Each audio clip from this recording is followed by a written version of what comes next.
13 principes stoïciens pour une vie sereine. 13 principes stoïciens pour que plus rien ne puisse vous atteindre. Salut à tous.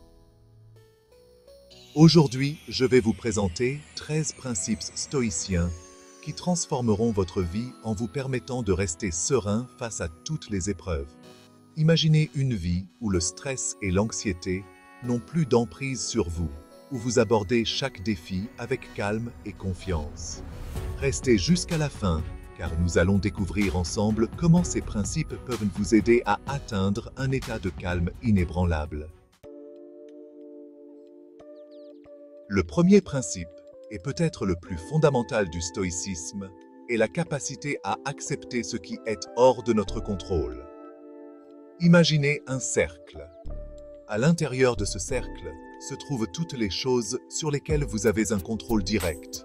Vos pensées, vos actions, vos réactions. À l'extérieur de ce cercle se trouve tout le reste, les embouteillages, la météo, les opinions des autres. Le stoïcisme nous enseigne à concentrer notre énergie sur ce qui se trouve à l'intérieur de ce cercle. En acceptant ce que nous ne pouvons pas changer, nous libérons un espace mental précieux pour nous concentrer sur ce que nous pouvons influencer, notre propre réponse aux événements. Prenons l'exemple de Maxime, un jeune homme ambitieux, souvent submergé par le stress.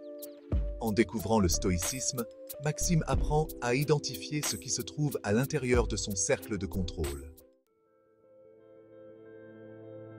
Le deuxième principe puissant du stoïcisme est la pratique de la gratitude. Dans un monde qui nous pousse constamment à vouloir plus, à être plus, à avoir plus, la gratitude nous invite à apprécier ce que nous avons déjà. Prenez un moment pour réfléchir à toutes les choses merveilleuses qui font partie de votre vie. Votre santé, vos relations, les petites joies du quotidien. En cultivant un sentiment de gratitude, vous déplacez votre attention du manque vers l'abondance. Maxime commence à tenir un journal de gratitude, notant chaque jour 3 choses pour lesquelles il est reconnaissant. Progressivement, il remarque un changement dans sa perspective, se sentant plus heureux et serein. Le troisième principe peut sembler paradoxal, la visualisation négative. Loin d'être une invitation au pessimisme, la visualisation négative est un outil puissant pour se préparer mentalement aux défis inévitables de la vie. Imaginez le pire scénario possible pour une situation donnée. En visualisant les obstacles potentiels, vous diminuez leur pouvoir sur vous. Vous vous préparez mentalement à y faire face avec calme et courage.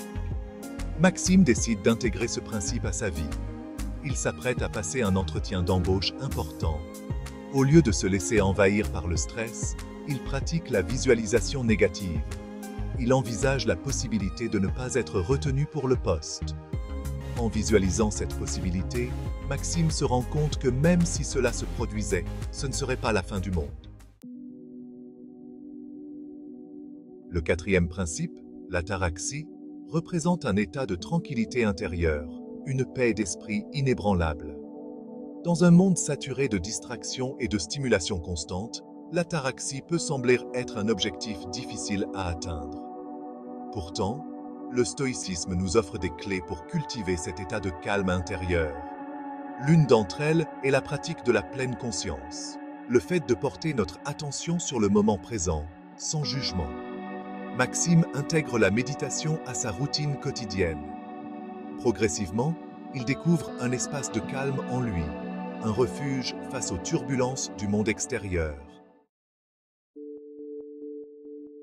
Le cinquième principe stoïcien nous invite à distinguer les biens internes des biens externes.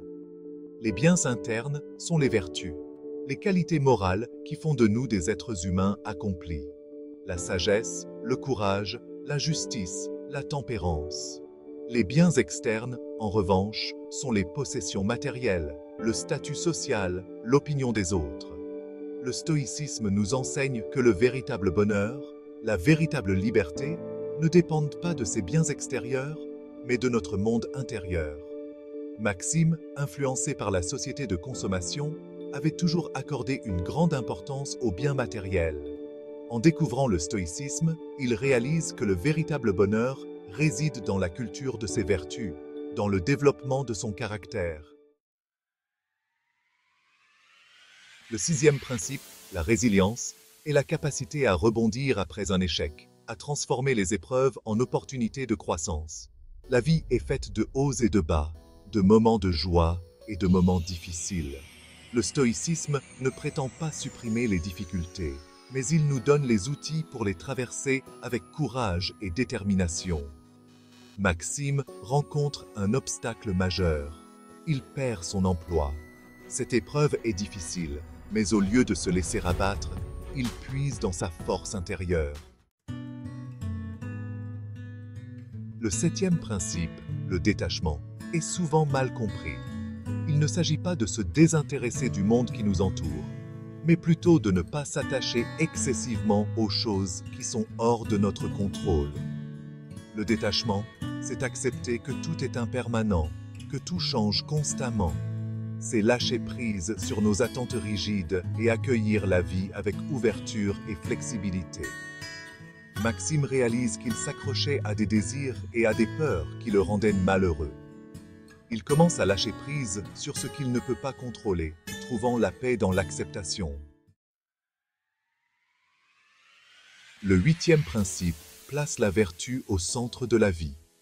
La vertu, pour les stoïciens, est l'action juste, le comportement aligné avec la raison et la sagesse. Les 4 vertus cardinales du stoïcisme sont la sagesse, la justice, le courage et la tempérance.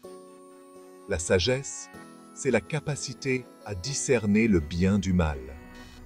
La justice, c'est agir avec équité et honnêteté.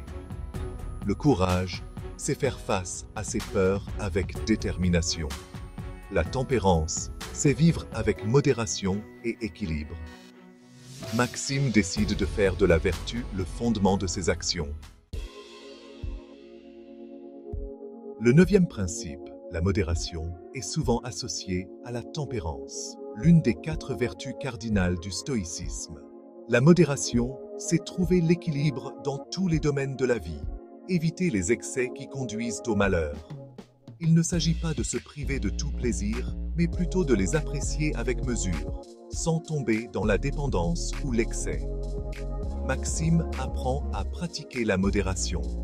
Il commence à manger avec plus de conscience, à limiter sa consommation d'alcool et à trouver un équilibre sain dans sa vie. Le 10e principe met l'accent sur la puissance de nos pensées. Les stoïciens avaient compris que nos pensées façonnent notre réalité. Si nous nourrissons des pensées négatives, nous attirons le malheur dans nos vies. À l'inverse, en cultivant des pensées positives et constructives, nous ouvrons la voie au bonheur et à l'épanouissement. Maxime prend conscience de l'importance de ses pensées. Il commence à observer ses pensées avec plus d'attention, à les remettre en question et à les remplacer par des pensées plus constructives. Le 11e principe peut sembler morbide au premier abord, mais il est en réalité profondément libérateur. Les stoïciens nous invitent à méditer sur notre propre mortalité, non pas pour nous plonger dans la tristesse, mais pour nous rappeler la préciosité de la vie. En acceptant notre finitude, nous apprenons à apprécier chaque instant comme un cadeau précieux. Maxime prend conscience que la vie est un don précieux et que chaque jour qui passe est une opportunité à saisir. Cette prise de conscience l'aide à vivre avec plus d'intensité, de gratitude et de courage. Le 12e principe, la bienveillance, est au cœur de la philosophie stoïcienne. Les stoïciens croyaient que nous sommes tous interconnectés, membres d'une même famille humaine.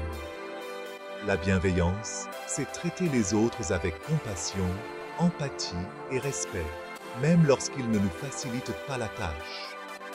Maxime découvre une nouvelle source de bonheur en intégrant la bienveillance dans sa vie. Il s'efforce d'être plus compréhensif, plus patient et plus généreux envers son entourage. Le 13e principe est peut-être le plus important et la pratique quotidienne. Le stoïcisme n'est pas une philosophie abstraite à contempler de loin, c'est un mode de vie à intégrer dans notre quotidien. Chaque jour, nous sommes confrontés à des situations qui mettent notre stoïcisme à l'épreuve. C'est dans ces moments-là que nous devons nous rappeler les principes que nous avons appris et les mettre en pratique. Maxime découvre une nouvelle sérénité après avoir intégré les 12 principes du stoïcisme dans sa vie. Il est plus calme, plus résilient, plus heureux. Vivez une vie sereine. Texte à l'écran. Abonnez-vous pour plus de contenu inspirant. Merci d'avoir regardé. Si vous avez trouvé cette vidéo utile, abonnez-vous et activez la cloche pour ne rien manquer. Le stoïcisme est un voyage, pas une destination. Il ne s'agit pas de devenir parfait du jour au lendemain, mais d'avancer pas à pas, avec patience et persévérance. À bientôt et restez serein.